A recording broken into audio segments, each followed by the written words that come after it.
Subscribe करे खातिर लाल button दबाई और भोजपुरी के ताजा अपडेट पहले पावे खातिर घंटी वाला बटन दबाई। छपरा जिला भोजपुरी पर हुआ लोग के बहुत बहुत स्वागत बा। जी हाँ, आज के जो खबर हुआ लोग के बीच हम लेके आइल बनी पवन सिंह से जुड़ल एगो ऐतिहासिक खबर हुआ लोग के बीच हम शेयर करे जा रहा बनी।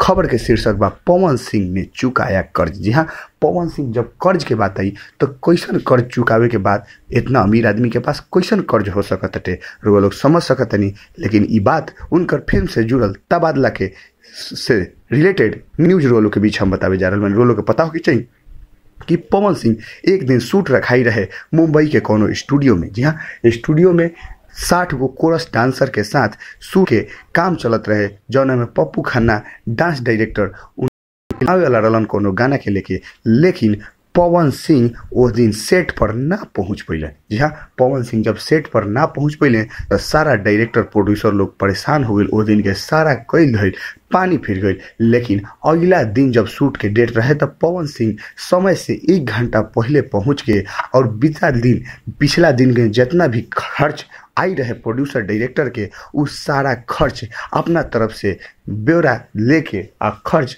अदा कर दिले। जी हाँ, लोग को पता होगा चाहिए कि पवन सिंह के दरिया दिली से लोग ये समझ सकता नहीं कि कितना पवन सिंह नेक दिल इंसान बड़े कि अगर उनका चलते कोई के नुकसान भइल बटे तो वो जरूर ओकरा के पूरा यानी भरपाई करे में कोनो कमी कसर ना छोड़ने और फिल्म के शूट लगातार होते। उनकर तबादला फिल्म जल्द ही रुआ लोग के बीच आवे जा रहा बा। तबादला के ट्रेलर आ गई बार वो लोग देखले भी बनी। लेकिन अब फिल्म के इंतजार सब कोई हो रहा बटे। वो पवन सिंह जब कर्ज सब के चुका दिले तो सारा लोग खुश हो गई, खुश नजर आई। जहाँ भोजपुरी के ताजा तरीन खबर वालों के बीच हमने कही सही ले आवत रहे।